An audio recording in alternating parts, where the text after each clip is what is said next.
tiempo. Hoy, a casi 100 años del testimonio valiente de nuestros hermanos cristeros, somos llamados a ser protagonistas de nuestra historia y custodios de la fe, no desde la nostalgia, sino desde una fe viva que se encarna en la vida cotidiana. México necesita laicos firmes, valientes, que con su palabra y su testimonio sean promotores de esperanza y verdaderos artífices de la paz. No tengan miedo. El Señor camina con nosotros. El Señor nos envía y el Señor nos sostiene. Que este Congreso renueve en cada uno la alegría de creer, la pasión de servir y el compromiso de transformar nuestra sociedad desde el Evangelio. Les aseguro mi oración y mi bendición. La bendición de Dios Todopoderoso, Padre, Hijo y Espíritu Santo, descienda sobre ustedes, su familia, su trabajo, su apostolado y permanezca para siempre. Ánimo.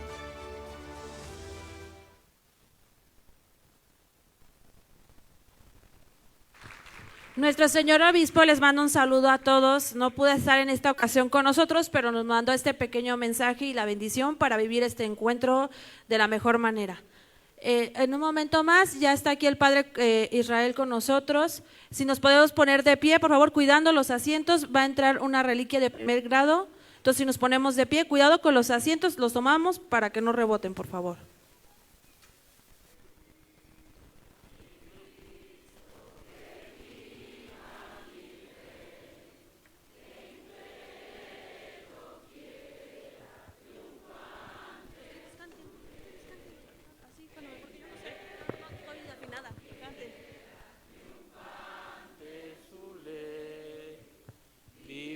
Cristo Rey,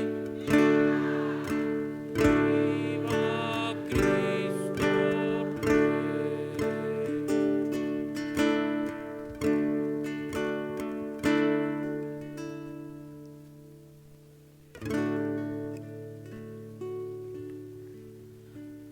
Vamos a dar inicio, nos podemos sentar todos, muchas gracias.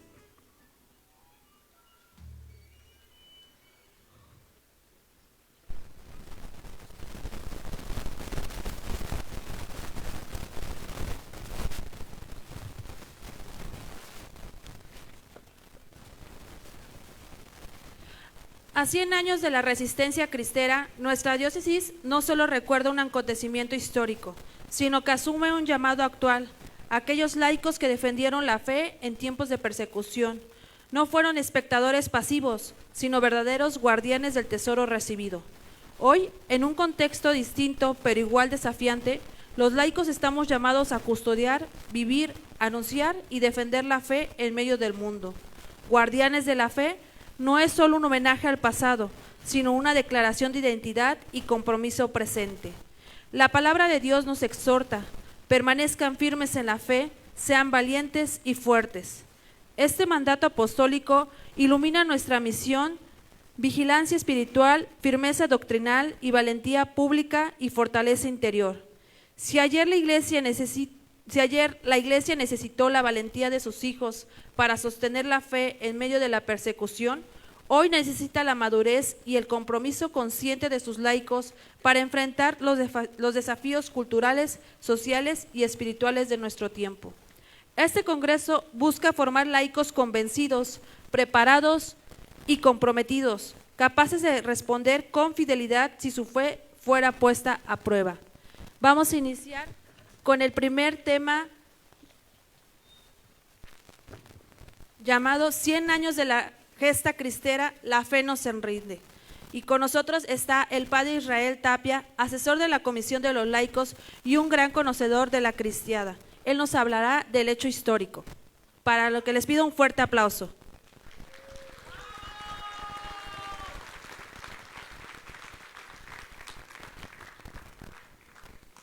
Clemen no viene financiada, por si piensan que…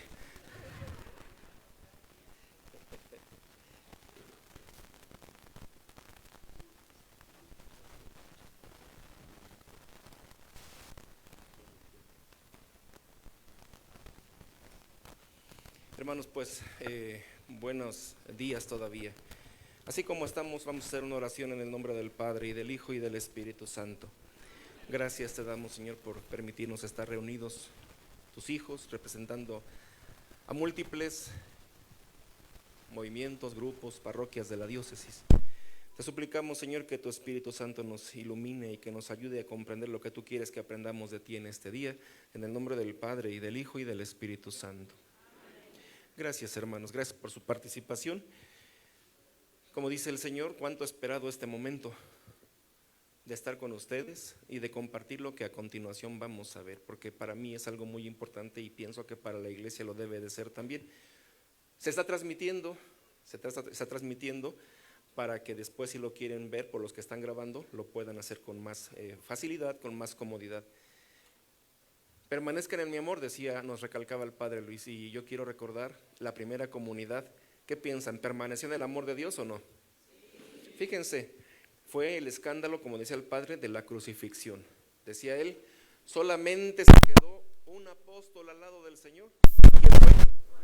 Todos los demás, el Evangelio ni siquiera dice dónde andaban, porque se escondieron tan bien que ni se supo. Abandonaron al Señor. Uno lo entregó, lo traicionó, otro lo negó.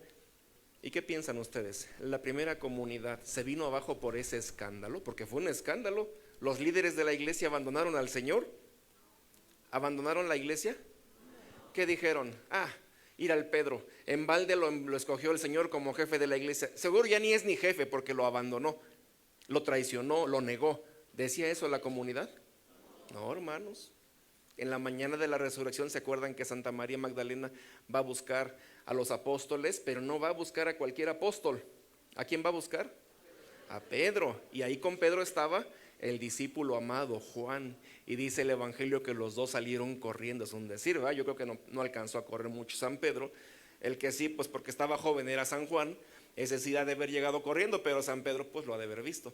Y tan es así que cuando llegó a la entrada del sepulcro, a mí me llama la atención eso, como lo relata el evangelista. El discípulo amado no entró al sepulcro. ¿Qué hizo? Fíjense, le dio su lugar a Pedro con todo y que acababa de negar a nuestro Señor. Se esperó que entrara Pedro, y una vez que entró Pedro, entonces entró él. ¿Permanecieron en el amor de Dios nuestros antepasados? Sí, aunque hubo escandalosas traiciones de los apóstoles al Señor. ¿Sí o no? Sí, permanecieron. ¿Por qué motivo? Porque su mirada estaba aquí puesta en ¿quién? ¿En Jesús o en los hombres? ¿Nos tiene algo que enseñar esto? ¿Cuánta gente hoy está mirándonos a nosotros? No miran a Jesús. Por eso cuánta razón tenía la Madre Teresa, que decía que cuando una persona realmente está empeñada en su santificación, ni tiempo le queda andar viendo lo que hacen los demás.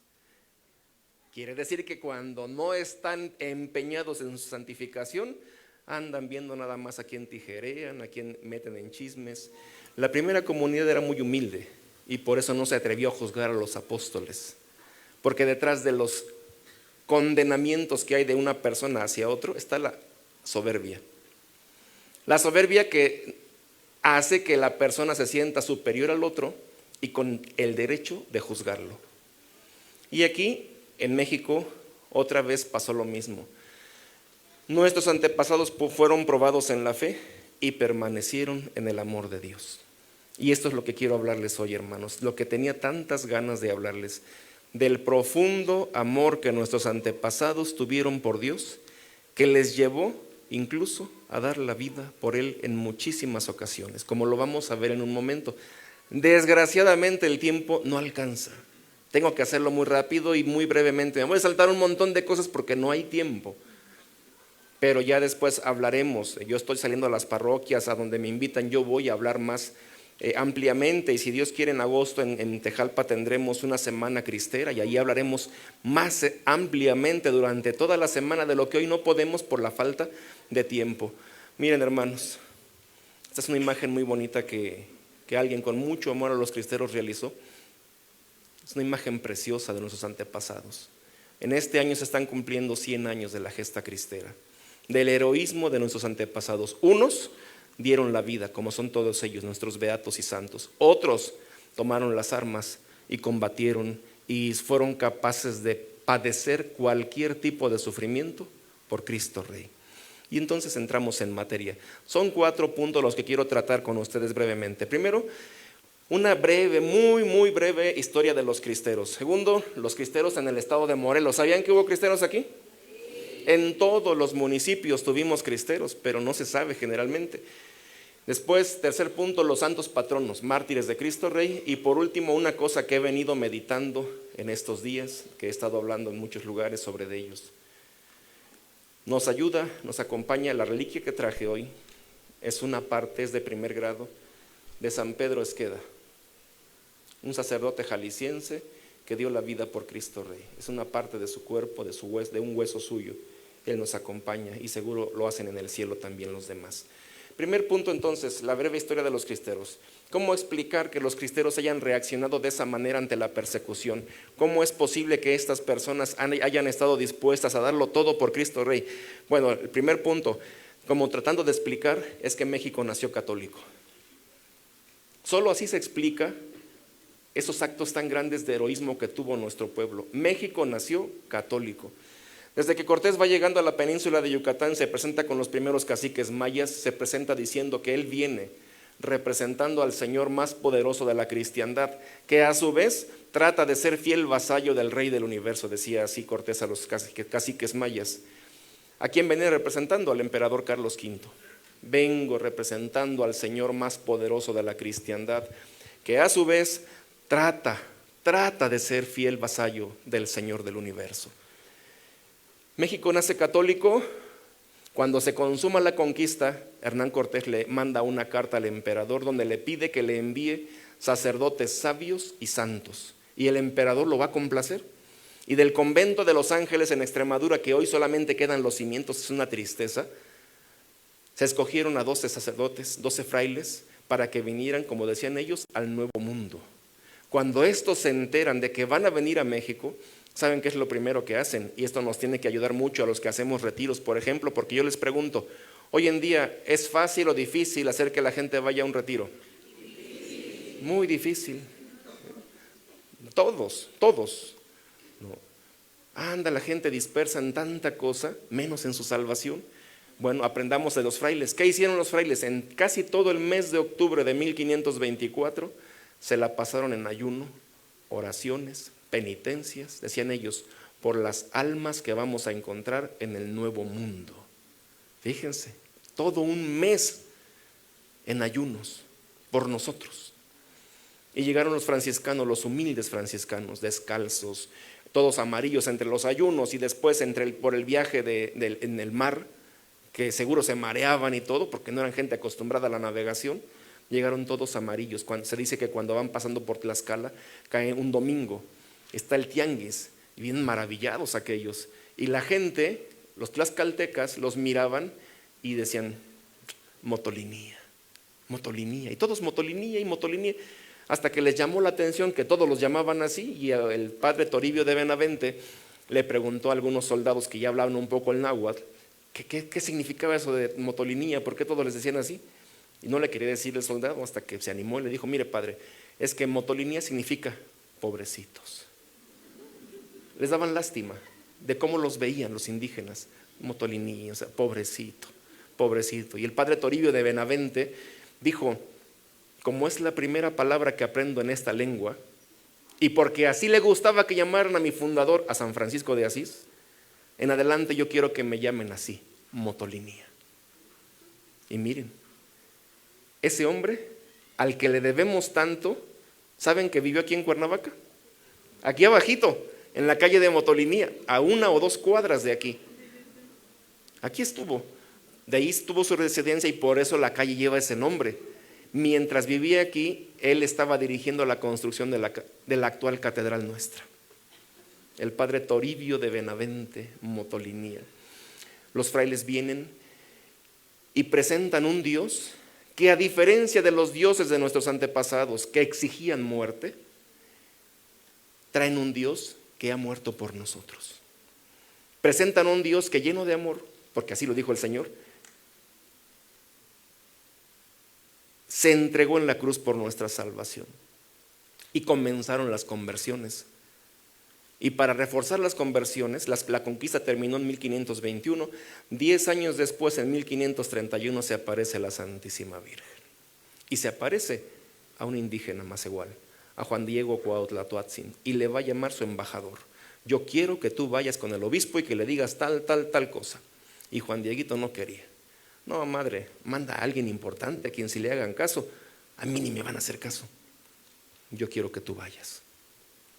Con esa insistencia de la Virgen sobre Juan Diego, los indígenas entendieron que también importaban en el plan de Dios. Y por eso tanto amor que tuvieron siempre a la Virgen. Por eso desde los primeros momentos las peregrinaciones empezaron a surgir de todo el país hacia el Tepeyac. Fray Bernardino de Sahagún, un fraile misionero que amó mucho a los indígenas, no se explicaba todo esto. Él se preguntaba, ¿por qué los indígenas tienen que venir de tan lejos a venerar esta imagen? Si en sus parroquias tienen imágenes de la Virgen, ¿por qué vienen hasta acá? Porque se sintieron amados por la Reina del Cielo, por la Madre del verdadero Dios por quien se vive. Y porque además tiene todo un simbolismo, que esto es tema de otra plática, un simbolismo que el indígena comprendió perfectamente. El sol, la luna, las estrellas, la florecita, la Nahui Ollín, todo lo entendieron los indígenas y los españoles no. Por eso no entendía Fray Bernardino, era buen sacerdote, amaba a los indígenas, pero no los comprendía. México, hermanos, nació católico. Nació cuando llegó a España. México nace cuando nos enseña la religión que nos une, cuando nos enseña una lengua común, a pesar de que respetó las lenguas indígenas. Acuérdense de esto. Los primeros colegios que se hicieron en el actual México, en ese tiempo éramos la Nueva España, todos eran en náhuatl, ¿sabían eso? Pedro de Gante, el colegio que hace en Texcoco, se enseña en náhuatl. El colegio de la Santa Cruz de Tlatelolco se enseña en náhuatl. Siempre se respetaron las lenguas. Ya la leyenda negra se inventará un montón de cosas después. Nuestros misioneros, pues, llegaron por todas partes. Esta es una imagen del padre Eusebio Quino. Esta se tomó afuera de la Catedral de Hermosillo. Por ellos, México obtuvo muchos más territorios por su labor incansable de evangelización. Territorios que después perderíamos en gran parte por la masonería, representada especialmente por este hombre que traicionó tanto a nuestro país, con las leyes de reforma, después con la Constitución del 57. Perdimos mucho como país y como iglesia con este señor. Ejemplos, educación. La educación solo tiene que ser laica, ¿está bien? Cerraron todas las iglesias impartidas por religiosos o que enseñaban religión, que en aquel tiempo eran todas. Todo lo sostenía la educación, la sostenía la iglesia. Cerró todo. ¿Saben cuántas escuelas laicas abrió el hombre? Ni una sola. Por eso después cuando llegó Don Porfirio, en tiempos de Don Porfirio, ¿qué sabemos? ¿Que la gente generalmente sabía leer o no? No sabían leer, porque no habían tenido dónde estudiar, porque ese señor cerró todas las iglesias. Ya la educación pública la empezará un patriota mexicano que se llamó José Vasconcelos. ¿Ve así? Hizo muchísimo daño. Podríamos hablar más de él, pero no es el tema ahorita. Pasamos al siglo XX y pongo esta imagen de este señor que es Victoriano Huerta, que era presidente de México, que en el año de 1914 permitió a la iglesia que afuera de la Catedral Metropolitana se consagrara México a Cristo Rey.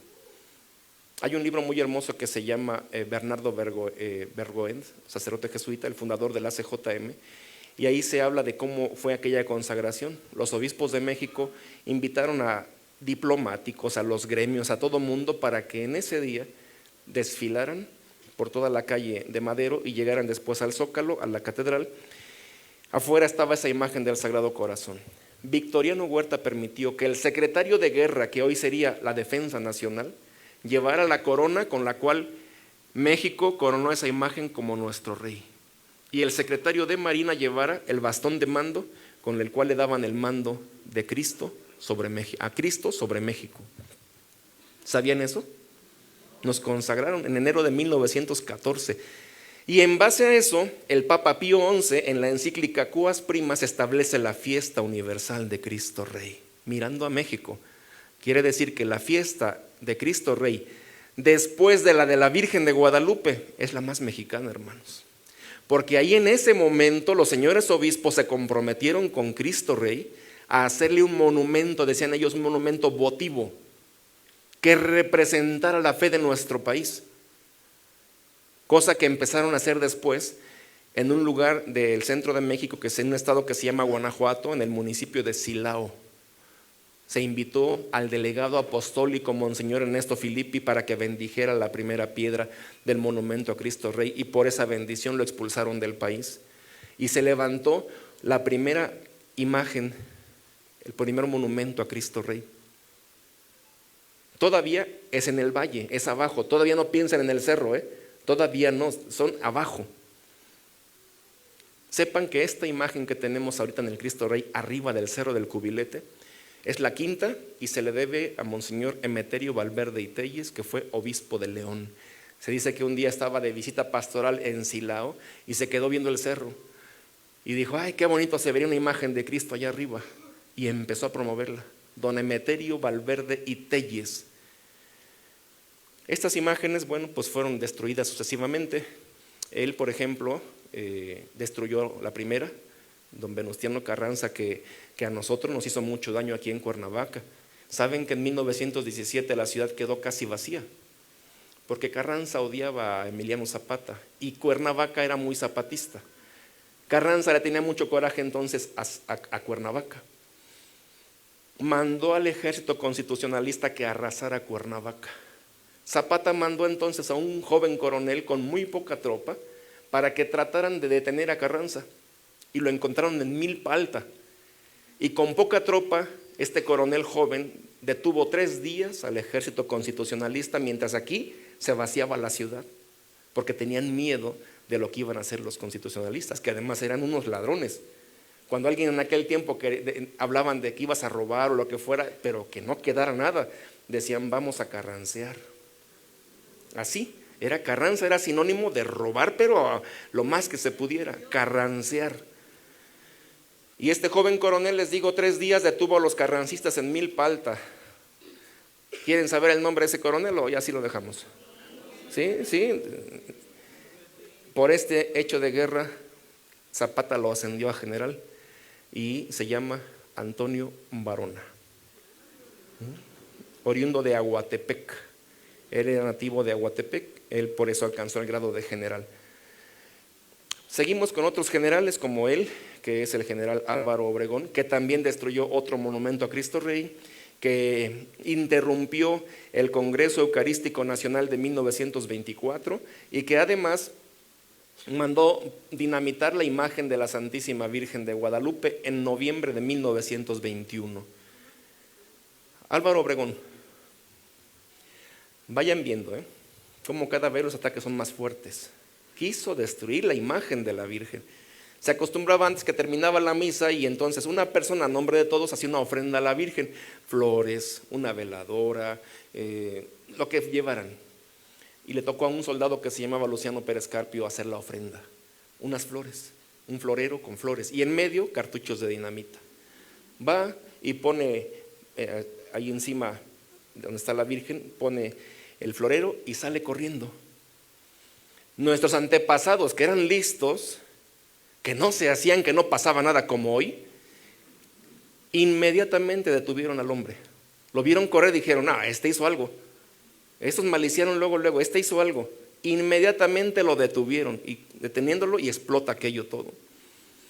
Afortunadamente se dañó todo, menos la imagen de la Virgen. Ocurrió otro milagro. Pronto vamos a ir muchos a la Basílica de Guadalupe. Les invito a que se fijen, entrando a la Basílica Nueva, a mano derecha están imágenes de cómo quedó aquel día la Virgen, y un Cristo de bronce que estaba enfrente, cómo quedó doblado.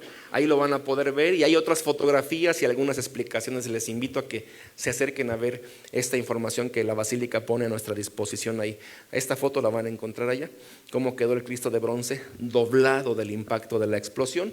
Ataque del señor general Álvaro Obregón. Pasamos con don Plutarco Elías Calles. Como estadista, los primeros 2 años de gobierno lo hizo muy bien, pero después empezó a cambiar y nadie sabe por qué. Una de las personas que más conocen del tema es un francés que se llama Jan Meyer, y él platicaba en una conferencia que dio en San Miguel el Alto en septiembre, octubre del año pasado, y él decía que no se sabe, no se llegó a saber por qué actuó así.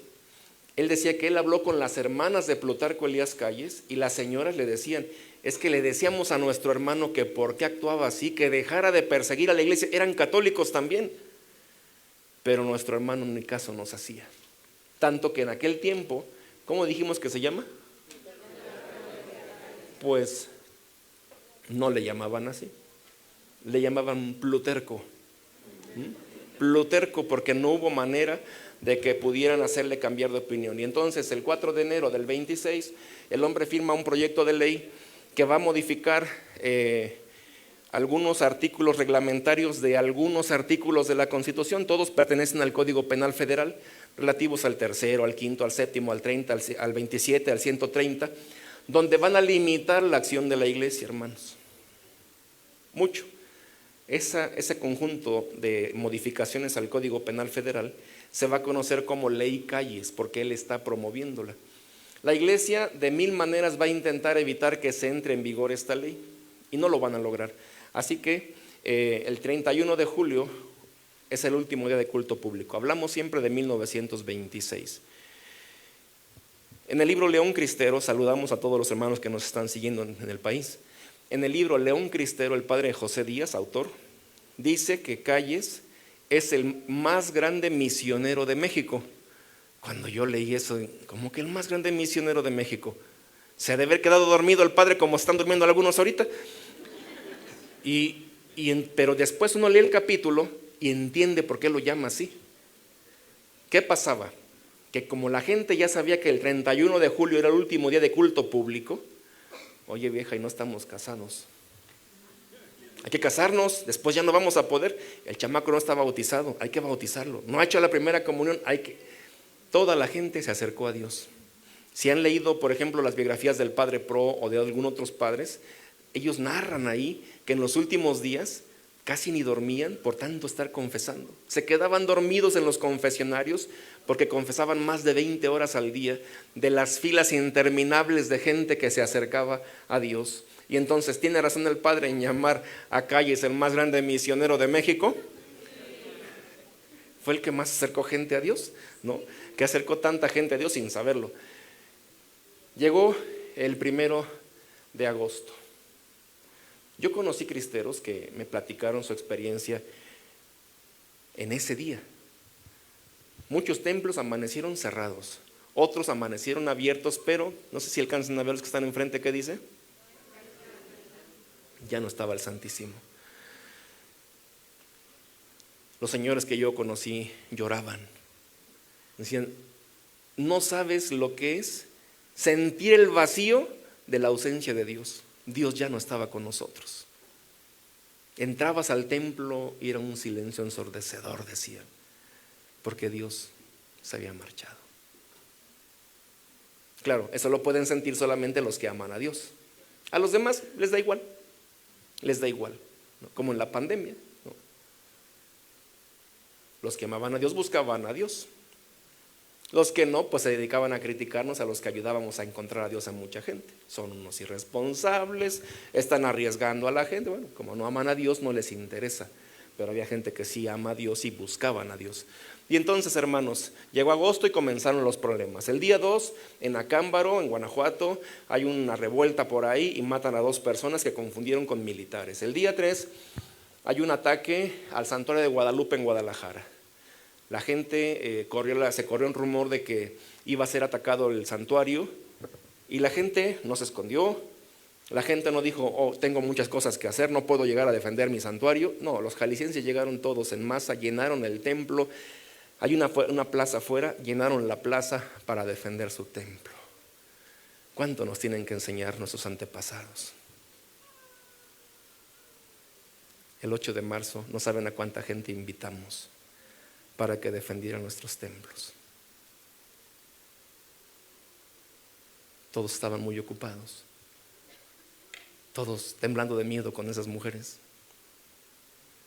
Cuando, no sé si vieron en San Luis Potosí, arrancaron un Cristo de una parroquia, ¿no? Y el obispo Monseñor Cavazos pedía misas en desagravio por ese acto en contra de Dios mismo, por ese ataque a ese crucifijo. Y lo hicimos. Pero más que eso, lo hicimos nosotros, ¿saben por qué? para que Dios perdone la cobardía de sus hijos. Porque mi pregunta es, ¿y los que van a misa a esa parroquia dónde estaban? ¿Dónde estaban? ¿Por qué no fueron capaces como hombres de defender lo más sagrado que tenemos? Pero como los católicos de hoy tienen siempre tantas ocupaciones, se escudan en ellas. Es tan triste, hermanos, tan triste cuánta cobardía hay actualmente. Y aquí agradezco a la Escuela de la Cruz de Cuautla que vinieron a ayudar a defender el Calvario, porque la gente de Cuernavaca estaba muy ocupada con muchas cosas. El grueso de la defensa del Calvario en este año, que gracias a Dios no se tocó nuestra Madre Santísima, vinieron de Cuautla, porque los cuernavacenses son gente muy ocupada, muy ocupada. Agradezco a los hermanos de la Escuela de la Cruz, de Milites Christi, de Cristo en Misión, de Renovación, de los Sagrados Corazones, su valor de estar ahí, defendiendo lo más sagrado que tenemos. El 4 de agosto, por lo que se sabe, se realiza el primer combate en Zaguayo, Michoacán. Esto ténganlo presente porque va a ser bien importante. Desde la tarde de ese día se empiezan a enfrentar militares y policías contra la población del pueblo de Zaguayo, que es una población muy católica, el que le dolía mucho no tener ya los sacramentos, y ahí se va a realizar el primer combate. Se sabe por documentos que se tienen hoy. Jan Meyer dice en su conferencia en San Miguel que si hoy tuviera que escribir otra vez su libro lo haría muy diferente, sus libros de la cristiada, alguno lo ha leído a lo mejor. Dice, porque ahora tengo acceso a muchos más documentos que en su momento cuando escribí el libro no tenía, y menciona el Archivo General de la Nación, archivos del Ejército, de la Iglesia, del Departamento de Estado de Estados Unidos, mucha información más que tiene ahora que en aquel tiempo no tuvo.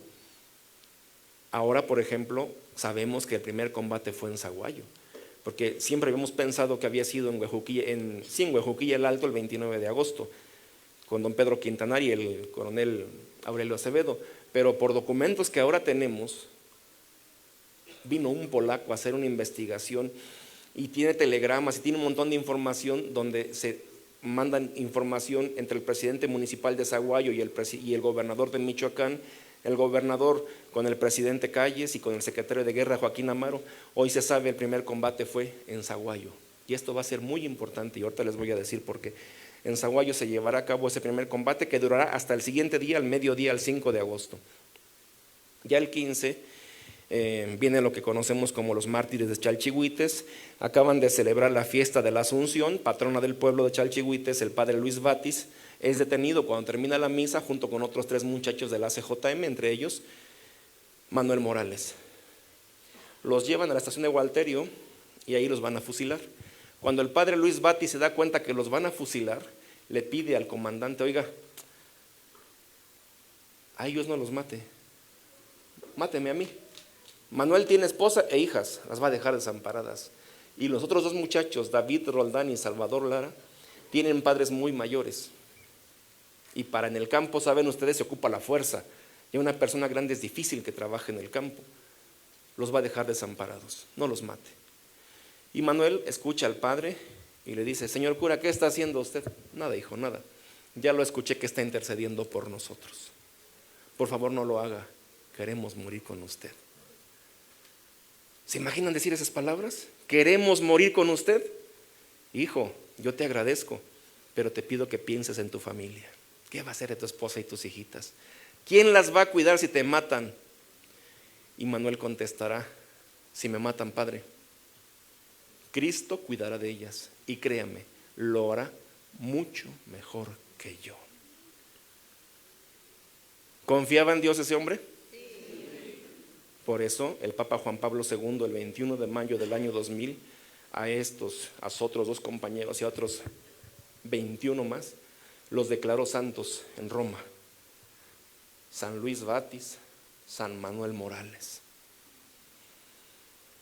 Nos vamos un mes después, 29 de septiembre, levantamiento del primer cristero, don Luis Navarro Origel, Pénjamo, Guanajuato. Es un hombre, don Luis, profundamente cristiano, Qué triste que no se conoce casi nuestros antepasados. Cuando celebré la primera vez en Pénjamo, pues me dicen que se hace una cabalgata muy bonita en ese día, recordando el alzamiento de don Luis, el general, y que la cabalgata termina en la presa, una presa que está ahí en Pénjamo. Y pregunto a la gente, ¿y saben por qué termina en la presa? No, pues que porque hay árboles, que me dieron un montón de explicaciones. Termina en la presa porque esa presa la hizo Luis Navarro Origel. Él fue presidente municipal de Pénjamo y cuando fue presidente hizo esa presa. Y estaban un montón de adoradores ahí.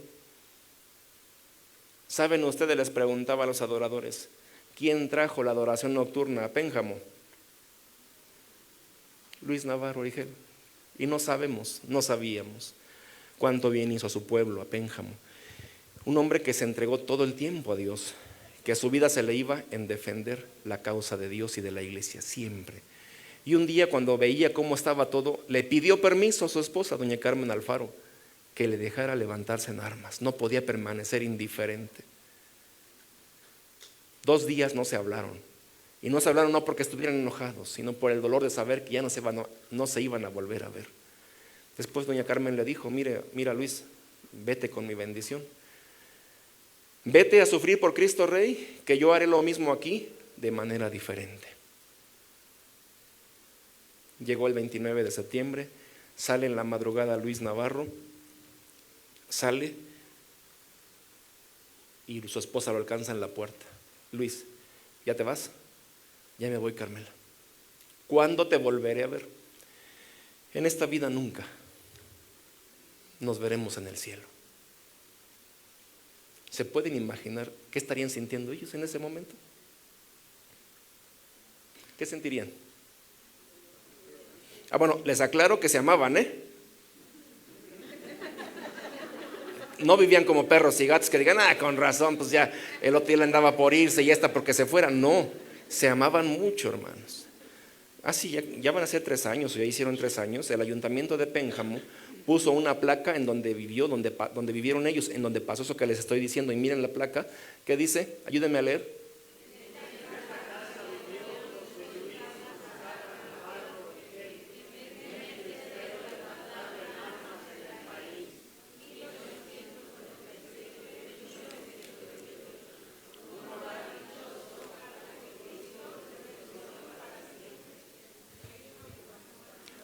Un hogar, ¿qué dice?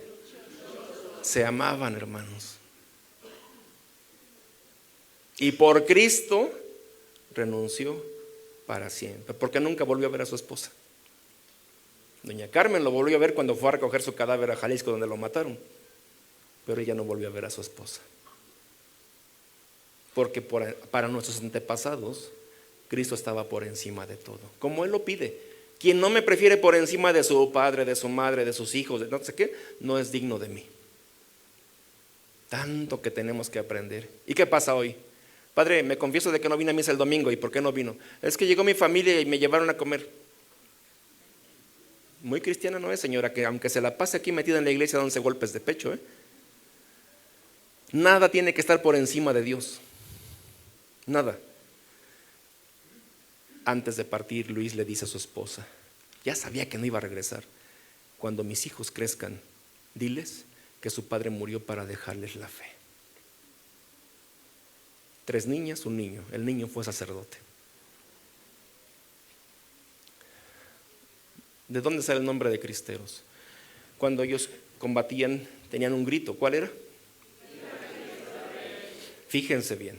El Señor dijo un día, cuando los persigan, no se preocupen por lo que van a decir. El Espíritu Santo les va a indicar lo que tendrán que contestar, lo que van a decir. ¿Sí se acuerdan de eso o no? Pensamos que el grito de Viva Cristo Rey es un grito inspirado por el Espíritu Santo. ¿Por qué motivo? Porque ¿cómo fue posible que todos los cristeros del país gritaran lo mismo? En las sierras de Durango que en las de Oaxaca, aquí en los valles de Morelos que en los altos. Gente que nunca se conoció. Estamos hablando de 1926. No es que mandaron un tweet, un hashtag Viva Cristo Rey, tenemos que decir eso en adelante. No se podía, no había manera. Es el Espíritu Santo el que inspiró eso. Y entonces cuando combatían gritaban Viva Cristo Rey. Cuando morían gritaban Viva Cristo Rey. Los militares cuando escuchaban esto, cuando los veían venir decían, ahí vienen los Cristos Reyes. Y esa frase se fue acortando hasta que terminó quedando con los cristeros, los que combatían por Cristo Rey, campesinos, como lo fueron nuestros abuelos. Seguramente así estaban los abuelos, los bisabuelos nuestros, con guaraches, con pantalones de manta. Sí, hubo gente de todas las edades, muy jóvenes, otros ya más mayores, pero hubo de todos. Nadie quedó exento de luchar por Cristo Rey. ¿Cómo fue la vida de los cristeros al principio? Pues muy confusa, peleaban por un lado y por otro, sin municiones, sin estrategias militares ni nada, pero poco a poco fueron adquiriendo experiencia. Estos son unos indios huicholes del norte de Jalisco que tomaron las armas por Cristo Rey. Poco a poco fueron adquiriendo experiencia, ingeniándoselas para tener, especialmente la munición, siempre no tenían abastecimiento suficiente, tener municiones suficientes. Al final de la cristiada, por ejemplo, se sabe que los cristeros disparaban balas más nuevas que las que llevaba el ejército mexicano, porque tenían infiltrados en la Fábrica Nacional de Armas y de ahí sacaban las municiones, en bultos de cemento, en costales de papas, en lo que se imaginen, contrabandeaban la munición para los cristeros. Al final ya no teníamos ese problema, pero al principio era muy frecuente que se quedaran sin municiones. Después contrataron, al único que contrataron, al general Enrique Gorostieta Velarde, que había sido militar mexicano, que era egresado del colegio militar de carrera, brillante militar. Lo contrataron para que le diera formación militar a los cristeros y lo logró. Hizo mucho bien militarmente hablando. Evolucionaron bastante los cristeros y súmenle a eso que la revolución no queda tan lejos, Estamos hablando de 1926.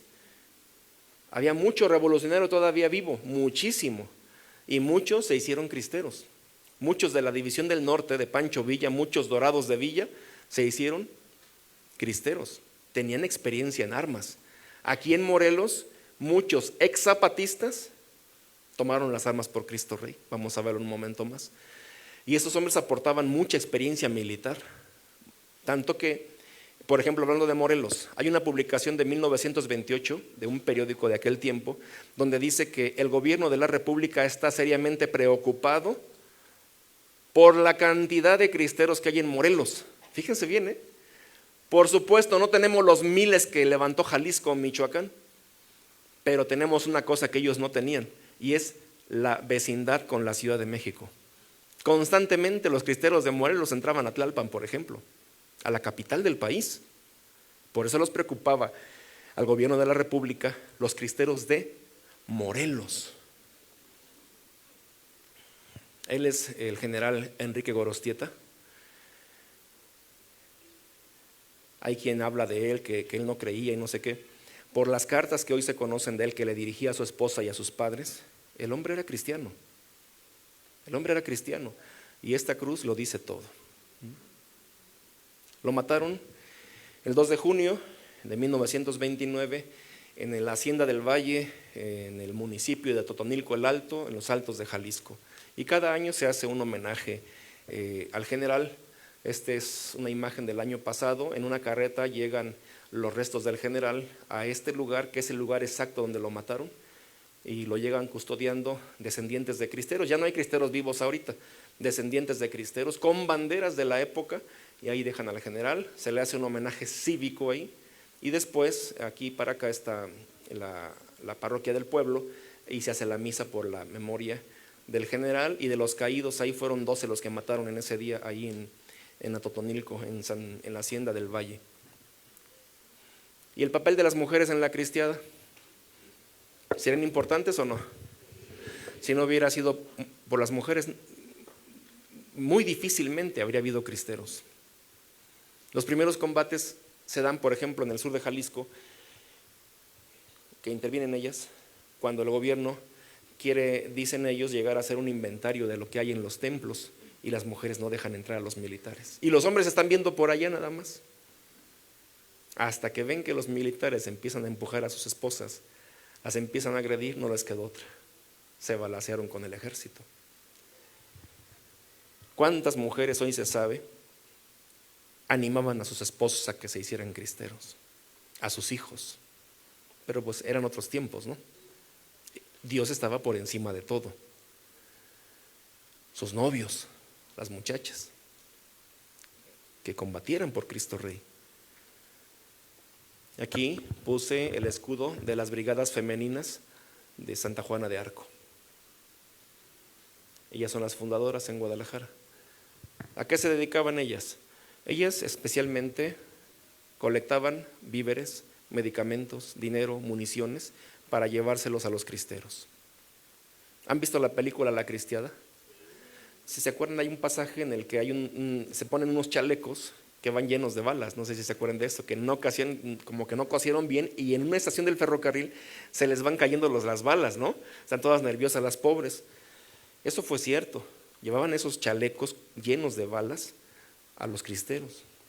Un señor que fue cristero, en paz descanse, me platicaba: yo nunca, decía el señor, yo nunca pude entender cómo esas muchachas tan frágiles eran capaces de llevar esas cargas tan pesadas por distancias tan largas. ¿Cómo?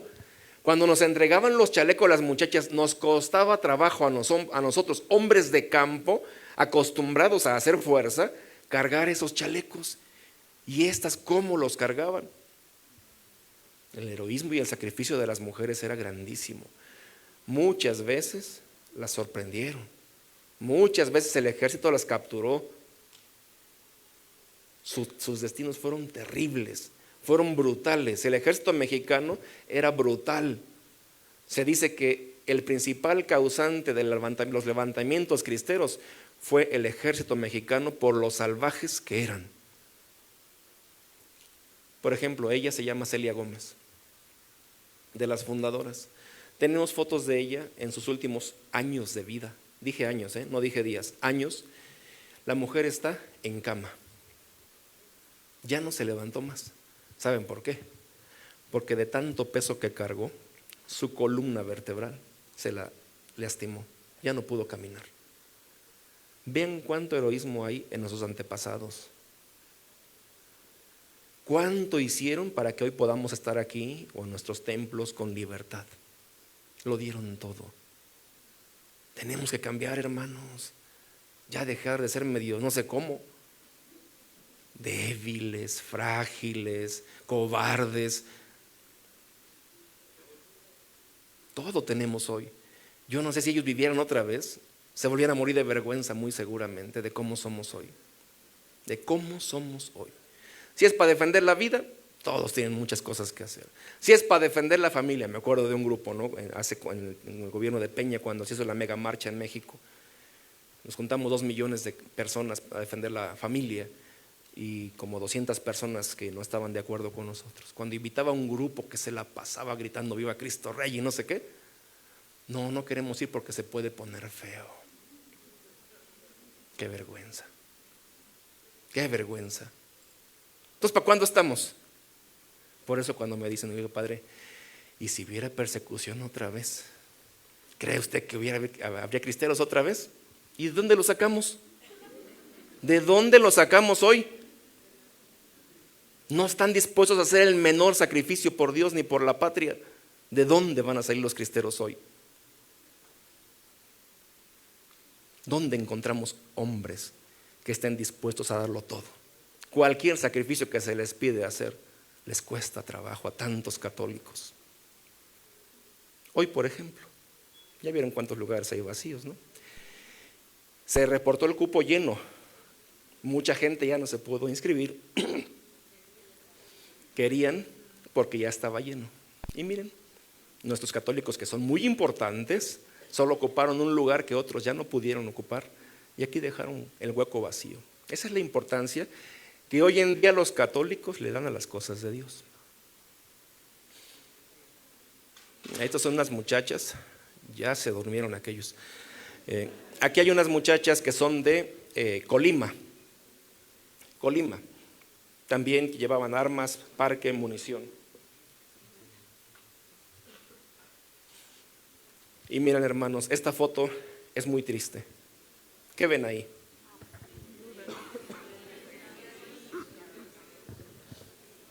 Es muy, muy triste. Son las viudas de los cristeros. Porque siempre pensamos en ellos nada más. Ajá. ¿Y su familia? Eran gente común. Gente común. Sus viudas y sus hijitos. Y ya le vieron sus piecitos. Van a vivir en la miseria porque tuvieron un padre que amó por encima de todo a Dios y estuvo dispuesto a combatir por él, y eso le costó la vida. Para que hoy nosotros nos la pasemos quejando de todo. Yo hablo de lo que escucho, yo confieso mucho. No saben cuánta gente se confiesa. Ay, yo estoy enojada con Dios porque Dios creo que ya ni me hace caso. Porque yo le pedí esto y ni me hizo caso. Tratan a Dios como si fuera su criado. Débiles, no saben los católicos hoy hacer otra cosa más que estarse quejando de todo. Miren lo que costó la libertad que hoy tenemos. Esos niños crecieron solos. Saben que en la zona, por ejemplo, de Los Altos quedó casi despoblada porque después el ejército con listas en la mano andaba buscando a los combatientes y a sus familias para matarlos. Para matarlos. Tenemos que cambiar, hermanos. Somos descendientes de ellos. Somos descendientes de aquellos que lo dieron todo por Cristo Rey, hermanos.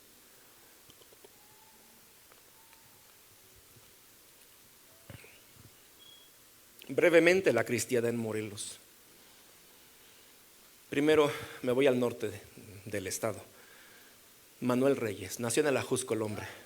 Fue zapatista, fue general en el ejército de Emiliano Zapata. Cuando termina la revolución se regresa a su pueblo a trabajar su tierra. Y durante la cristiada, el 1 de enero de 1927 se va a levantar en armas en el Ajusco. En el Ajusco va a expandir su área de influencia a todo el norte de Morelos y unas partes del Estado de México. Ahí va a andar el general Manuel Reyes. Su cuartel general, ¿saben dónde estaba? En Santa María, Aguacatitlán. Ahí estaba su cuartel general. ¿Y por qué motivo? Porque en Santa María había un revolucionario muy famoso que era don Genovevo de la O, que lo seguía mucha gente. El pueblo de Santa María fue muy zapatista, muy revolucionario, pero también católicos. Cuando llegó la cristiada se unieron los de Santa María y por eso puso su sede ahí. Tú mencionaste Aguatepec, amado. No fue la sede ahí, pero una cosa que sí menciono de Aguatepec. Un día yo salí a correr del seminario hacia Aguatepec y llegué, estaba abierta la iglesia, me metí al atrio y me senté en una banca. Y ahí estaba yo un rato descansando y llegó un señor, se sentó ahí conmigo y me empezó a platicar.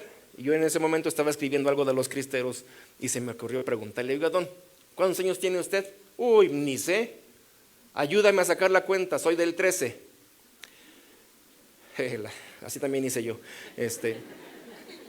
Yo no saqué la cuenta hasta la fecha actual, sino hasta 1926. Es del 13 al 26, tenía 13 años cuando empezó la cristiada. Y dije, ya se acuerda de algo. 13 años ya se acuerdan. Oiga, don, y cuando usted estaba así como jovenazo, más joven, para que se animara a hablar, ¿alguna vez escuchó hablar de los cristeros? ¿Cómo no? Aquí el pueblo estaba lleno de cristeros.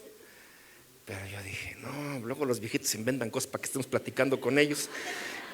Y digo, nomás para calarlo, dije entre mí, ¿no? Oiga, don, ¿y los cristeros estaban a favor o en contra de la iglesia? Casi me pega el hombre. ¿Cómo que en contra? Si defendían a la iglesia, decía el Señor. Mira, y me señalaba la calle, que es Benito Juárez, que es la principal. Dice, ahí 2 ocasiones los cristeros se balacearon con el ejército que venía a destruir nuestra capilla. 2 ocasiones, combates en la entrada de la capilla, no los dejaron entrar a balazos. A balazos. Y me compartió algo que después ya he comprobado en un libro que una escritora de la universidad, una historiadora de la UNAM, esta es de la UNAM, lo dejó escrito. Decía él, yo no sé en ese tiempo por qué Aguatepec tenía tantos caballos, pero nosotros abastecimos de caballos a los cristeros de Manuel Reyes. Aguatepec. La familia Contreras, la familia Paredes, mencionaba el señor, eran los que estaban promoviendo mucho aquello. El general Manuel Reyes lo capturaron el 20 de agosto en un combate cerca de Ocuilán, en el Estado de México. Lo hirieron y lo capturaron, se lo llevaron a Toluca y ahí le dieron muerte. Si conocen Toluca, en la plaza principal está el Templo del Carmen. El Templo del Carmen, está la catedral, que en ese tiempo no existía porque es reciente, y cruzando enfrente está el Templo del Carmen, y ahí, en la barda del templo, mataron al general. Él mismo dio la orden de su fusilamiento. Aquí, bueno, antes de cambiarme, él es su hermano, don Gavino Reyes. Otra cosa que no pensamos mucho en lo que pasó después, ¿no?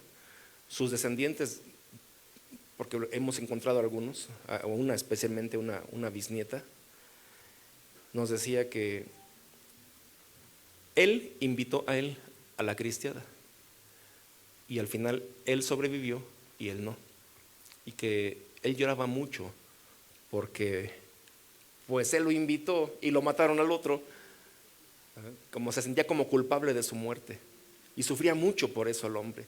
Sufría mucho, decía una bisnieta de don Gavino, que sufría, que lloraba mucho porque él sentía que por su causa habían matado al general Manuel. Aquí están las áreas de influencia, desde acá del el Ajusco, Santa María. Hay relatos de cómo andan aquí en Santa María, que fueron a Huatepec, donde les dieron los caballos. Aquí en Tepoztlán se levantaron otros. Ahí hubo muchos cristeros también. En 3 ocasiones Tepoztlán fue tomada por los cristeros que se fueron después a Tlayacapan, y sigue el relato y dice: y después nos fuimos 15 días a descansar en las Tetillas. ¿Alguien ubica dónde es eso? Sí, antes del Cañón de Lobos, de aquí para allá, antes del Cañón de Lobos, ahí andaban los cristeros descansando. Fíjense cómo andaban en el estado, ¿no? Y al general pues ya lo matan acá lo capturan cerca de Ocuilán y se lo van a llevar a Toluca. Hay más fotos, pero no las quise poner para no herir susceptibilidades, pero hay fotos de su ejecución. En paz descanse.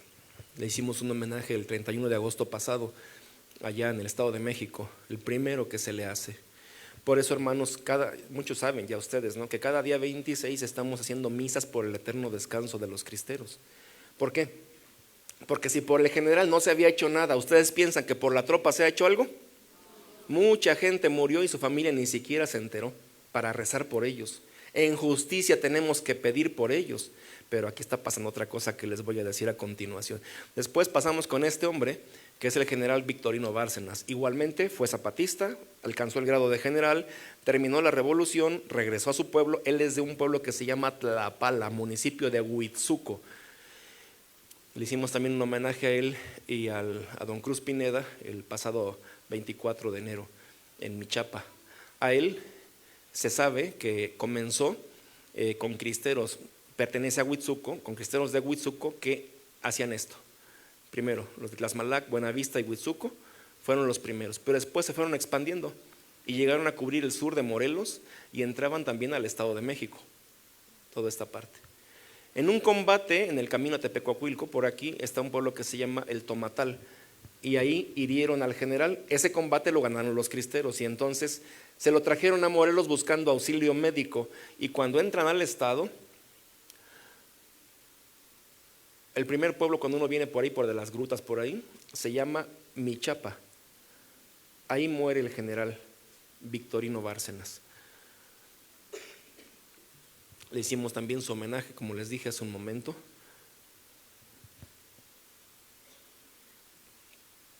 Al general Victorino Bárcenas, esta imagen ya se les quedó ahí a los del pueblo, y a don Cruz Pineda, que murió en Tlapala. Él nació en Tlapala y a él lo mataron en Tlapala. Y preguntaban en las publicaciones que hacemos: ¿y por qué no hacen el homenaje allá? ¿Por qué piensan que no hacemos los homenajes en Tlapala o en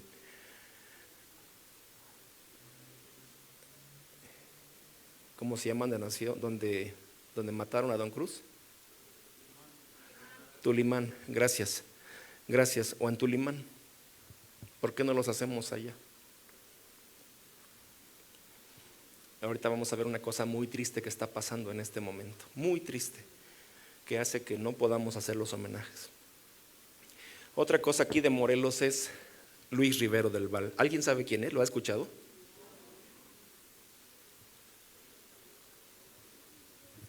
Escribió un libro valiosísimo para la cristiada que se llama Entre las patas de los caballos. El hombre vivió en la Ciudad de México y después, por cuestiones de salud, el médico le recomendó, estaba enfermo del corazón, una ciudad de más baja altura, y se vino aquí a Morelos. Y estuvo en la calle de Humboldt, aquí atrás, como unas 4 cuadras atrás. Aquí abajo vivía, tenía su casa, se llamaba Quinta Christi. Nunca me quiso decir qué significaba, porque en latín puede significar 2 cosas: la Quinta de Cristo o la Quinta de Cristi. Su esposa era doña Cristina Iturbide. Nunca me dejó con la duda, nunca me quiso explicar. Yo lo conocí, gracias a Dios, mucho tiempo me dio Dios la oportunidad de platicar con él, y le hicimos un homenaje el 28 de febrero pasado, y esperamos hacer uno más pronto. Ojalá y que estén atentos. Sigan esta parte de Facebook, El Cristero. Ahí es donde anunciamos todo, para que puedan participar si así lo quisieran. Otro acto de los cristeros en Morelos: San David Uribe Velasco, que fue asesinado, ¿dónde? En Tequesquitengo. ¿De qué lo acusaban? De apoyar, de solapar a los cristeros que les he dicho del general Bárcenas. En su pueblo, Buenavista de Cuyar, que era muy católico y sigue siéndolo, había mucho cristero, y entonces le echaban la culpa al padre David, que él apoyaba mucho a los cristeros, y por eso lo capturan en la entrada. El general Adrián Castrejón, se lo llevan en tren hacia Cuernavaca, la estación, de ahí lo traen al centro, frente a la catedral está el Jardín Borda, hacia del Sagrario, y luego está un edificio que hoy es de la Universidad Autónoma, pero que en ese tiempo era una comandancia de policía. Ahí en ese lugar se decide la muerte de San David, lo regresan al tren y se lo llevan a Tequesquitengo, y ahí le van a dar muerte. Estas son unas imágenes del santuario de Cristo Rey, donde está señalándose la muerte de San David, el lugar de su muerte. Y como saben, pues la iglesia, a partir del 12 de abril pasado, que fue el aniversario de su muerte, todo este año hasta el 12 de abril del año 2027 es un año jubilar, es un año santo. Se pueden ganar indulgencias yendo a ese lugar. Las misas son el domingo a la 1:30, no recuerdo. O puede su parroquia organizarse, el párroco que hable a la parroquia de Tehuistla, y van y les abren para que tengan la misa en otro día si les conviene. Aquí es el párroco, el padre Luis Martín, párroco de Tehuistla, que es la que atiende ese lugar, la parroquia que atiende el lugar, y este es el señor obispo de Chilpancingo, Chilapa, que fue el que inauguró el Año Santo.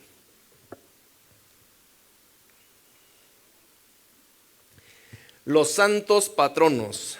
Vamos a empezar con los santos patronos, equipo juvenil de liturgia. Yo les voy diciendo ahorita. Primeramente, ¿hay aquí ministros de la Eucaristía? Levanten su mano. Espérense, bueno, ya empiecen pues. Los ministros solamente levanten la mano.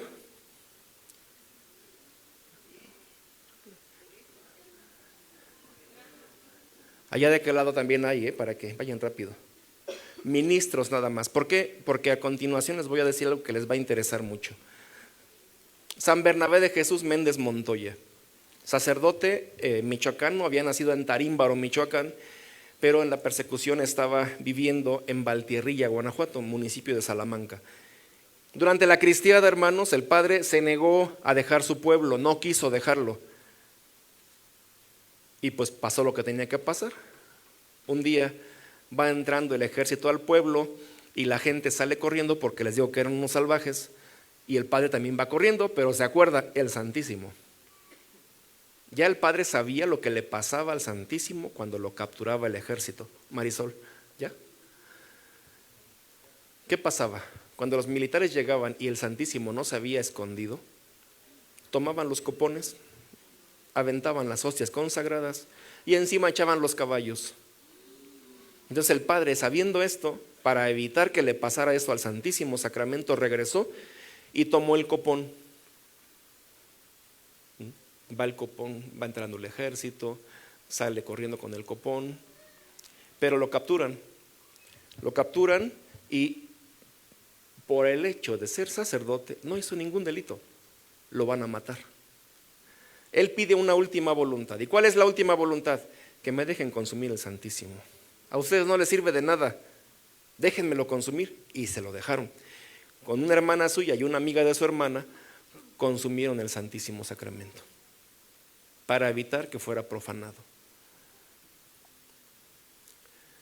Por ese acto de amor a Dios en la Eucaristía, porque acuérdense que Dios está presente en la Eucaristía con su cuerpo, sangre, alma y divinidad, dice el Catecismo de la Iglesia Católica.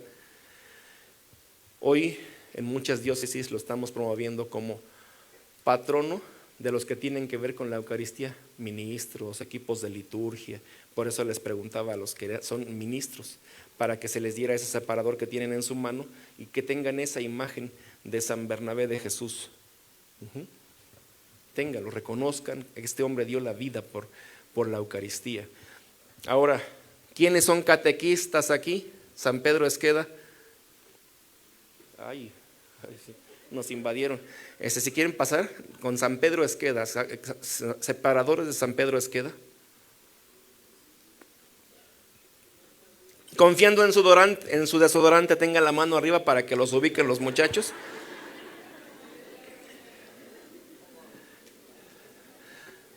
San Pedro Esqueda nació en San Juan de los Lagos, estado de Jalisco. Durante la persecución, él no se quiso esconder tampoco.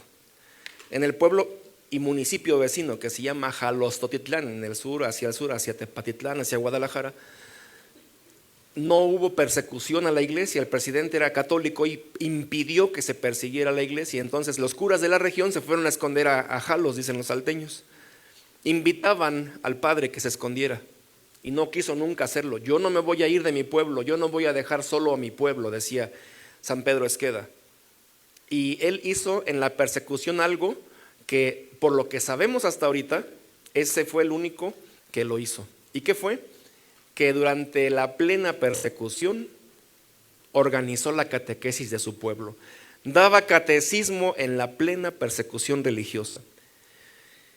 Sucedió también lo que tenía que suceder, alguien lo denunció, lo capturaron y cuando ya lo van sacando de su pueblo, lo van a matar en un pueblo que se llama Teocaltitán, que está a 5 minutos de donde está Santo Toribio Romo actualmente. Se encuentran unos niños saliendo del pueblo y los reconoce que son niños que van a la doctrina. Y las últimas palabras que va a decir en su pueblo van a ser: hijos, aunque yo ya no esté, ustedes tienen que seguir yendo al catecismo. Por esa preocupación tan grande que siempre manifestó por la catequesis, es porque lo estamos promoviendo como patrono de los catequistas. En muchas diócesis ya lo estamos haciendo y se les dio la imagen pues para que lo tengan, lo reconozcan a San Pedro Esqueda, que murió por Cristo Rey, por no querer dejar solo a su pueblo. El padre, el actual rector del santuario en San Juan de los Lagos, el padre Héctor Medina, es un gran sacerdote, enamorado de los mártires el hombre, y ha mandado a pintar muchas cosas de San Pedro. Y aquí está esta imagen, la mandó pintar él. Esta otra que es muy bonita, que él es San Pedro Esqueda y él es Santo Toribio Romo. ¿Sí lo han escuchado hablar de él? Bueno, Santo Toribio Romo, cuando lo ordenaron, le pidió a él que fuera su padrino de ordenación. O sea, él es padrino de Santo Toribio Romo. Imágenes de él, el hijo consentido de la Virgen de San Juan. Aquí es una imagen que habla sobre su martirio, porque ahí en Teocaltitán, cuando llegaron, en un mezquite que había, que todavía existe, estaba lleno de rastrojo. Y ahí lo quisieron subir al padre para prenderle fuego estando vivo. Pero el padre ya no se pudo subir porque le habían roto el brazo, ya no pudo subirse. Y entonces ahí mismo le dio el hombre 3 balazos al padre, y que están aquí representados abajo con estas 3 manchas de sangre. Si un día pueden ir, acuérdense, Teocaltitán es un lugar importantísimo. De veras que se siente la presencia de Dios ahí. Se siente la presencia de Dios. Es un lugar místico, muy espiritual. los hermanos Huerta. ¿Hay alguien del coro? Bueno, además de los que están aquí, ¿hay alguien del coro? ¿Coros? ¿Nadie más? Ahora sí nos fallaron. Aquí están de este lado los de los coros. A Ezequiel Huerta, vamos a darles de Ezequiel Huerta.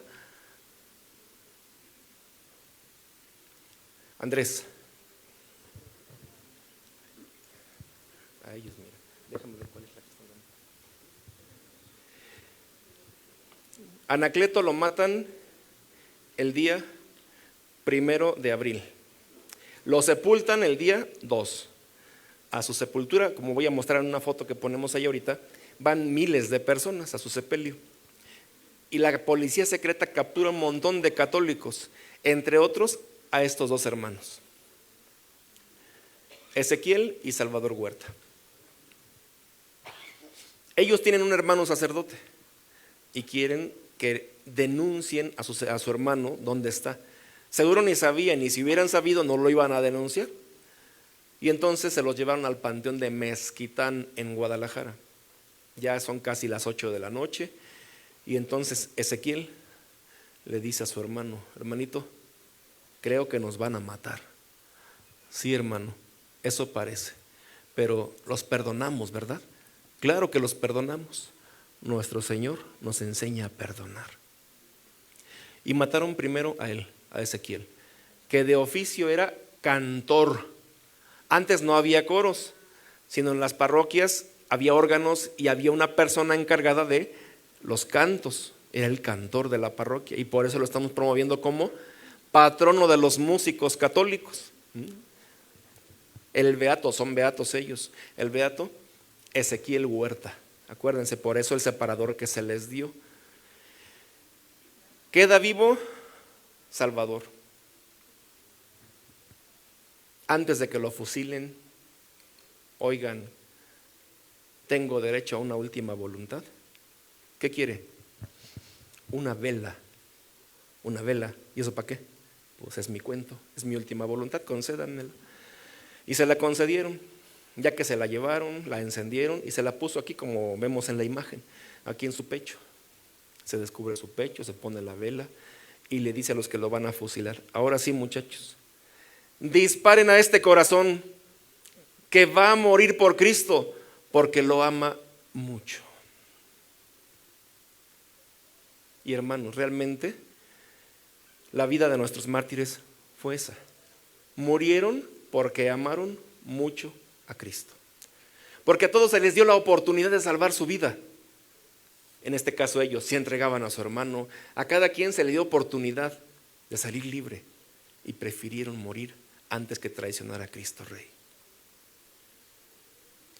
Ahí están, Ezequiel y Salvador. Él era de oficio mecánico. No hablé de los mecánicos porque no traemos ahorita los separadores para darles y no quiero meterme en problemas con los mecánicos, entonces así lo dejamos. Vamos a pasar con otro. ¿Quién es? El más taquillero, ¿eh? Joselito. Nació en Zaguayo, Michoacán, en un pueblo profundamente cristiano, en una familia profundamente cristiana. Con el permiso de sus padres se hizo cristero, acompañó a los cristeros. Esto es muy fácil de decir, pero es muy difícil hacer.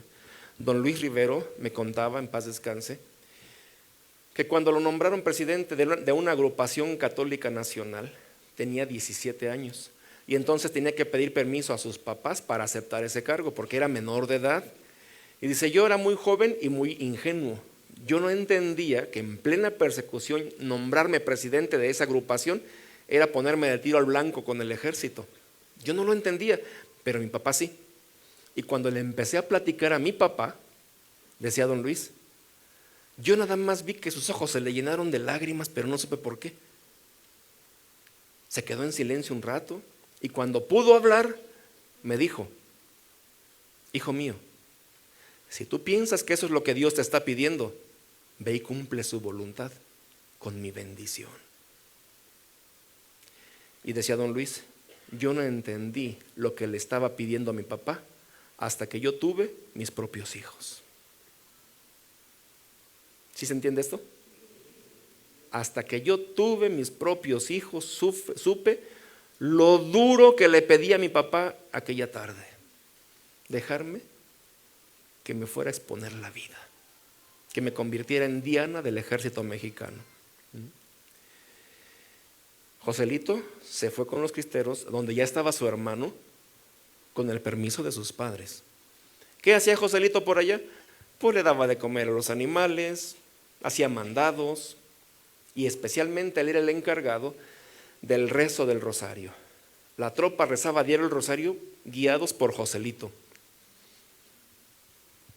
Ya sabemos que un día cerca de Cotija, en un combate le matan el caballo a su general, él le entrega el caballo a su general para que él se escape y lo capturan a él. Omito detalles por el tiempo. Lo capturan a Joselito, se lo llevan a Cotija, está allí unos 2 días. El día 6 de febrero le escribe una carta a su mamá muy triste y llena de fe, donde le dice que ánimo, que le eche ganas, que no sufra, que es lo que le preocupa a él, el dolor de su mamá, y que le salude a su papá, a sus hermanos, y la carta está muy bonita. De ahí se lo llevan a su pueblo, a Zaguayo, que está tomado por el ejército. Lo común en ese tiempo, cuando el ejército tomaba los pueblos, las parroquias eran caballerizas. Su pueblo es caballeriza. También es un gallinero, porque hay un diputado que metió sus gallos que Joselito mató, porque es un templo de Dios, no es gallinero, decía él, sabiendo que eso le iba a costar la vida, pero luchó por la honra de su templo parroquial. ¿Tiene algo que enseñarnos eso? No nos damos abasto, hermanos, muchas veces en pedirle a los hombres que se quiten la gorra para entrar. Parece que nacen con la gorra pegada todo el tiempo con su gorra y se enojan todavía, sin educación. Porque yo no sé si ustedes se acuerdan de sus abuelos. ¿Andaban con sombrero por todas partes? No. O sea, sí en todas partes, pero cuando entraban a la iglesia, descubrirse la cabeza. Cuando entraban a una casa, descubrirse la cabeza. Cuando se encontraban con otra persona, descubrirse la cabeza por respeto a la persona. Eran gente educada. Pero hoy falta la educación por todas partes. Ahí andan en la iglesia muy campantes con sus gorras, se enojan cuando les pedimos que se las quiten. Tenemos tanto que aprenderle a nuestros antepasados, hermanos. Sí, ya el celular ni se diga, ¿no? Yo aprovecho la tribuna, hermanos, miren, cuando en una misa una persona contesta el teléfono, le está diciendo a Dios, mira, este que me está hablando es más importante que tú, por eso le hago caso a este. Tú aquí espérame mientras yo atiendo al que es realmente importante. Eso es lo que pasa cuando le contestan el teléfono a una persona cuando está la Santa Misa. Y además, haciendo la obra del demonio, interrumpiendo a los demás que quieren vivir bien la Santa Misa. ¿Hay monaguillos aquí? No, esos ya se fueron. Bueno, pero los que se fueron ya tienen todos sus pines, tienen sus separadores. No. Allá está atrás una que se quedó dormida, acaba de despertar y no le hablaron los demás, aquí la dejaron. Los monaguillos de la parroquia están consagrados a Joselito. Ellos están consagrados, tenemos una reliquia que el padre Miguel fue a traer a Zaguayo y sus túnicas son reliquias de 3er grado porque cuando se las ponemos tocamos con sus túnicas las reliquias y todos, no sé si vieron, tienen sus pines, todos los monaguillos de Joselito. Eso es muy importante. Hace unos días subíamos en la página del Cristero una nota donde se refiere que creo que en Guadalajara a un muchacho lo vieron con un emblema, con un pin de la ACJM y un señor le dijo, quítate eso, está prohibido por la ley.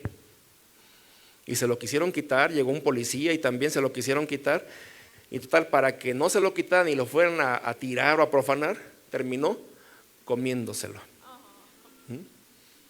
¿Cuánto ejemplo nos da? Porque uno regala pines y después ni se los ponen. Velos, ¿cuántos velos he puesto? No sé dónde están las mujeres que se los doy porque no los usan. Qué bonito es cuando traen sus playeras de sus grupos. Cuando ustedes ven algo en la calle así, ¿qué dicen?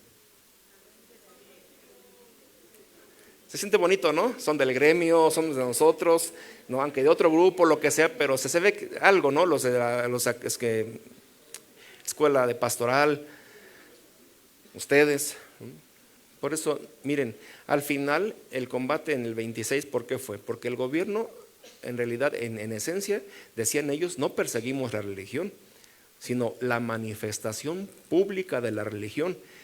Dentro de los templos o dentro de sus casas ustedes pueden hacer lo que quieran, pero los cristeros en su heroísmo, ellos querían que Cristo fuera rey de todo el país, de la vida nacional. Y ahorita vamos a ver qué importante fue eso, hermanos. Anacleto y sus compañeros. Pensamos a veces que los cristeros, donde más hubo cristeros fue en Jalisco, pero no es así, fue en Michoacán. Pero ¿por qué fueron más eficaces los jaliscienses? Porque estaban más preparados. Porque Anacleto se dedicó en cuerpo y alma a preparar a los cristeros. Estas revistas se publicaban unas 100,000 en aquel tiempo semanalmente. 100,000 es muchísimo, hermanos. El jalisciense sabía por qué estaba combatiendo, sabía lo que estaba pasando. Fueron formados, fueron educados. Por eso Anacleto es el patrono de los laicos de México. Van a pasar rápidamente los muchachos con toda la velocidad que los caracteriza. Levanten la mano los que no les ha tocado ningún separador, porque les van a dar de su patrono, de Anacleto. No, ¿ya? No, los que tienen levantada la mano.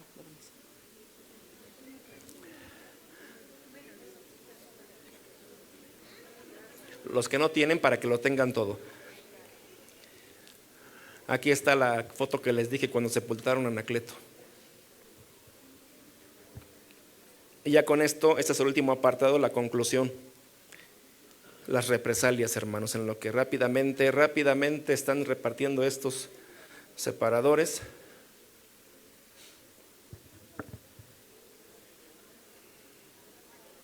Miren, esta foto, si la alcanzan a ver, hay muchos cadáveres abajo, ¿no? Capturaron a 33 muchachos cristeros, se los llevaron a Zaguayo. Ellos no eran de ahí, no eran de Zaguayo, la mayoría eran de otros pueblos, la mayoría eran de Quitupa, en Jalisco. ¿Y por qué se los llevaron a Zaguayo? 3 murieron en el camino. Después aquí mataron a 27, solamente se salvaron estos 3.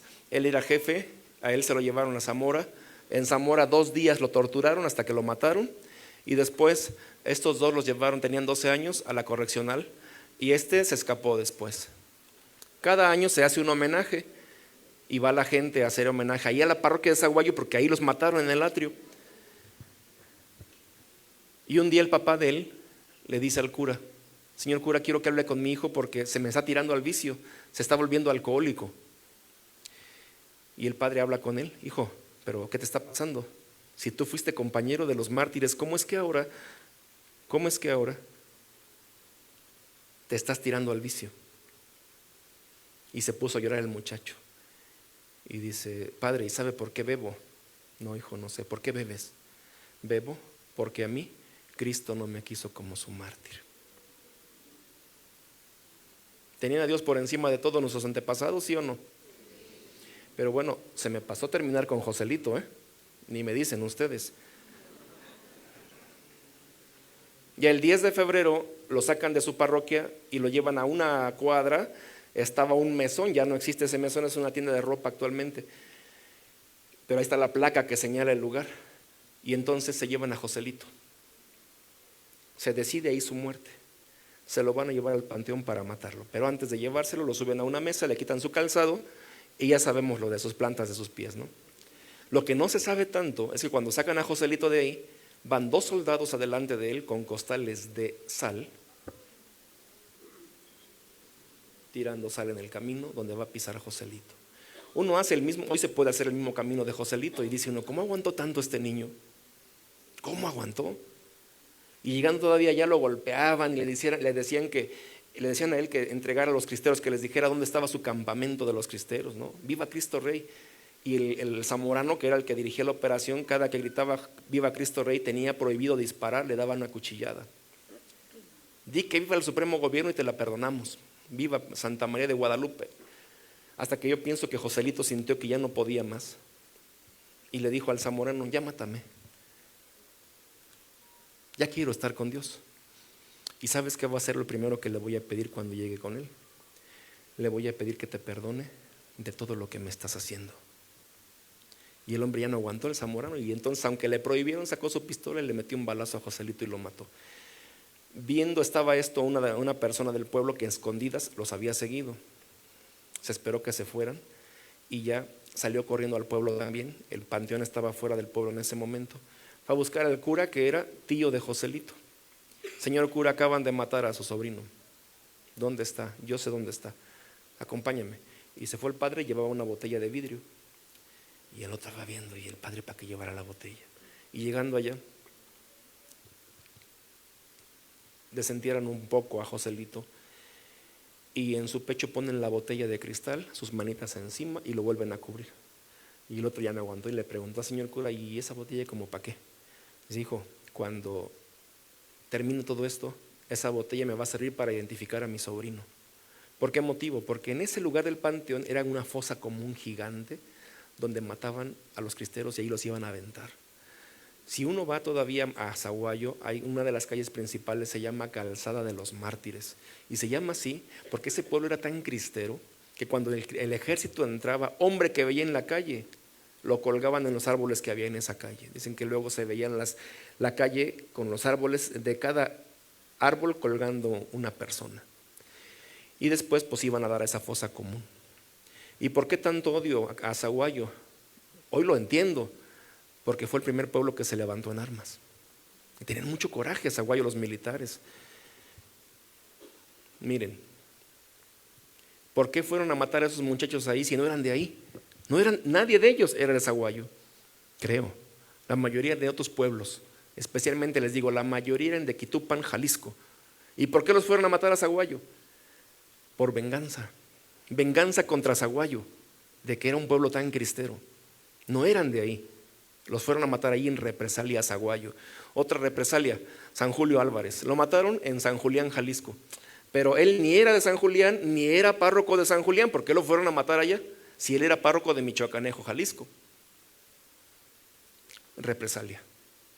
En San Julián los cristeros habían hecho pedazos al 76 Regimiento de Caballería de Espiridión Rodríguez y a un cuerpo de guardias presidenciales. Eso los militares mexicanos no lo perdonaban. Y cuando tuvieron a ese sacerdote en sus manos, lo fueron a matar a San Julián en represalia. Y así hubo muchas represalias en pueblos que tristemente se me fue el tiempo y tengo que omitir muchas cosas. Hubo muchas represalias. Porque esto sigue. Esto sigue. Miren, hermanos, al final los cristianos, ¿qué querían? Que Cristo fuera Rey y Señor del mundo. El problema, ¿de quién es el mundo? ¿De Dios o del demonio? ¿Ya se están durmiendo también ustedes? Yo pensé que nada más la señora allá atrás. No, hermanos, acuérdense cuando las tentaciones, el demonio le dice al Señor, le mostró el mundo y le dijo: todo esto te daré si te postras y me adoras. El Señor no le contradijo. El Señor no dijo: ¿por qué andas repartiendo lo que no es tuyo? No le dijo nada. Tácitamente aceptó lo que el demonio decía, que el mundo le pertenece. Y por eso el Señor, ¿qué dijo? Ustedes están en el mundo, pero no son del mundo. No son del mundo. ¿Qué quisieron los cristeros? Hacer que el mundo fuera de Cristo. Y eso no lo perdona el demonio.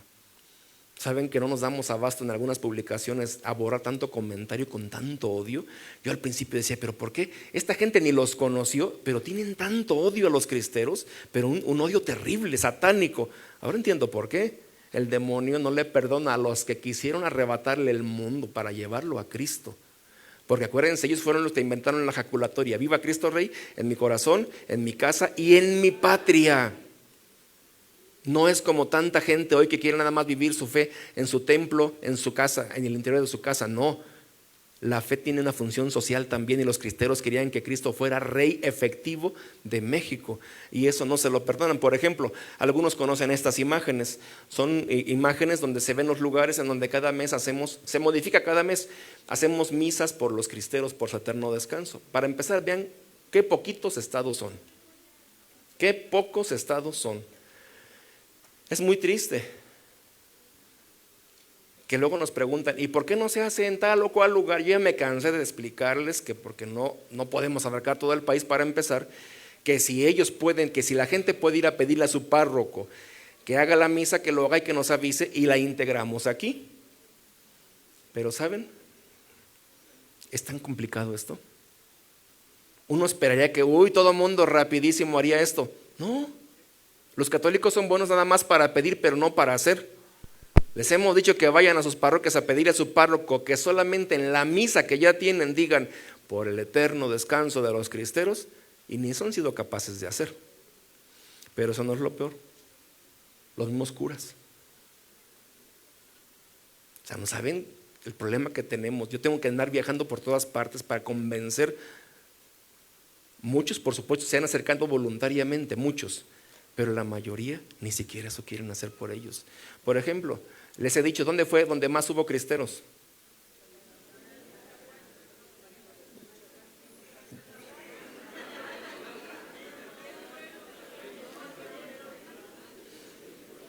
Se están quemando a nivel nacional, ¿eh? La gente está viendo de todo el país, mira los de Morelos, están bien perdidos. Michoacán, les dije 3 veces ya, Michoacán.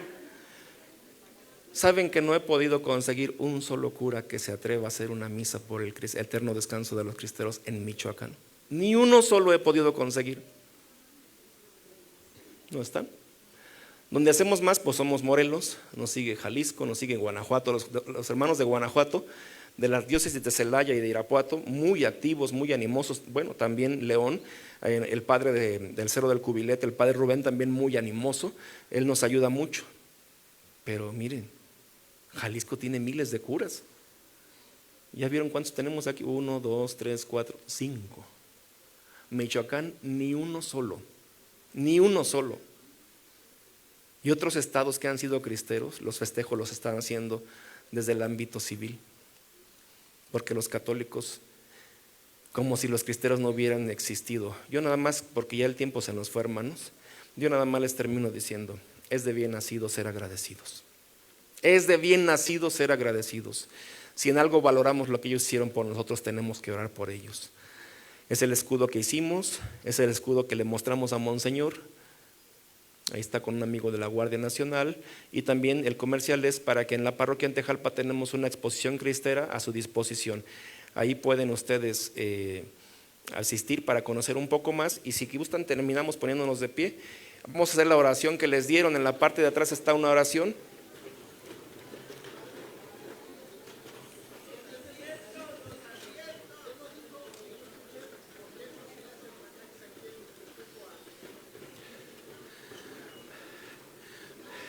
Porque los curitas no los quieren hacer.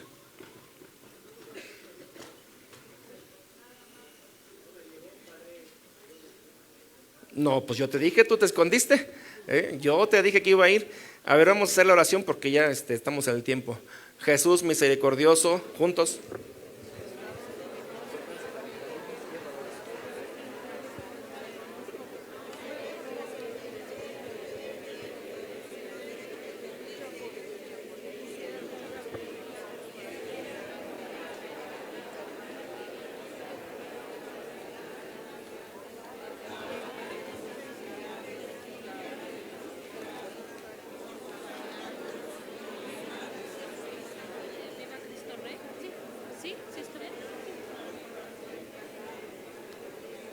¿Qué sigue ahorita? Laura. ¿Ya va a entrar luego o un espacio? Un espacio entre lo que es el canto para que puedan pararse y todo y ya entramos.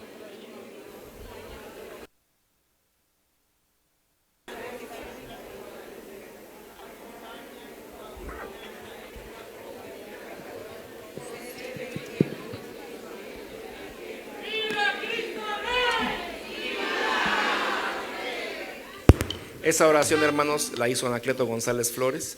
Llévense todo y ahí vienen unas redes sociales, síganlas si quieren conocer más de los cristeros. Viene un teléfono, pues a ver si no nos lo bloquean después porque no nos vamos a registrar. Y ahí vi allí en un canal de WhatsApp donde vienen muchos libros que se han subido que ya no se pueden conseguir en PDF por si alguien lo quiere descargar.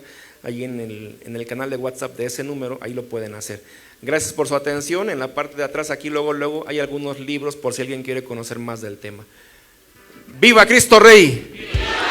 Le damos un fuerte aplauso al Padre Israel. Tapia por esta gran ponencia y le entregamos un reconocimiento por su participación en el octavo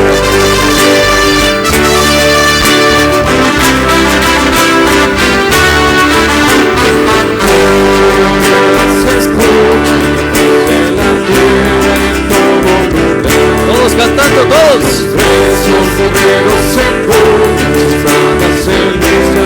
Para pelear, ganar la verdad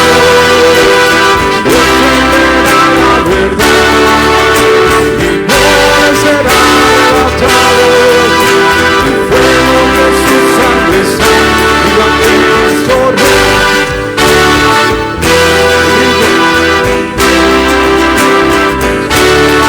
Viva Cristo Rey.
Cristo Rey.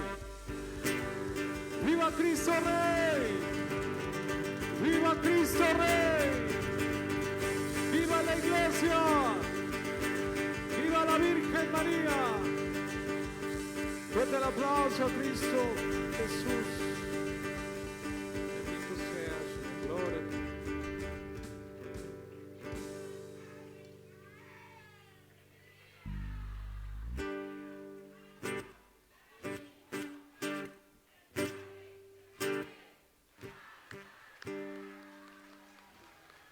Un fuerte aplauso para el Padre Israel por habernos impartido este acontecimiento histórico y muy importante para nuestro Congreso de Laicos. ¿Cómo se la están pasando? Oigan, un aviso, recuerden agarrar los asientos al momento de pararse, se escuchó así, acuerden agarrarlo para que nos puedan prestar nuevamente las instalaciones y agradecer enormemente al Colegio Juana de Arco por habernos prestado este espacio para tener nuestro octavo Congreso